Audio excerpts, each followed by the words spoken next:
There's 2 odors that are the hardest to get rid of in a home.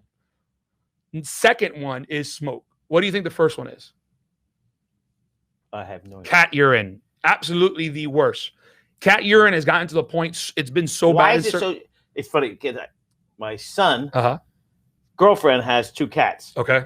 They live in Atlanta. Mm-hmm. They stayed with me a couple days with the cats. I was so paranoid that they were going to pee somewhere. Uh-huh. Look, I had like 40 cats. if you train a cat, they're great. They're very clean, actually. Right. You know, they have those areas for cats or cat litter.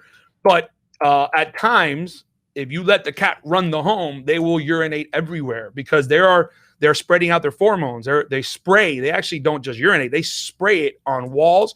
They also jump. They get up on things. So they're actually spraying it all over the place. And that urine is impossible to get out? It's because it goes onto the drywall and then actually gets inside the drywall. I've done houses where I've had to remove all drywall out of a home because of cat urine. And again, this was a hoarder that's had a lot of cats, 10, 15, 20 cats. And the cats were running the home, not the homeowner.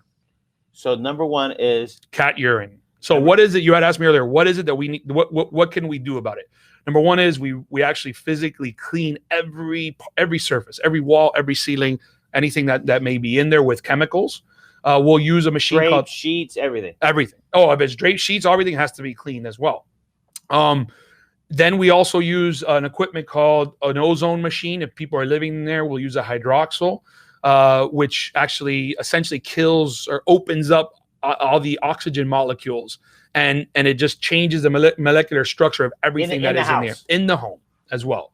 And then we also run these machines, air scrubbers, things like that. And then lastly, we come in with this fog, this chemical fog that just ensures.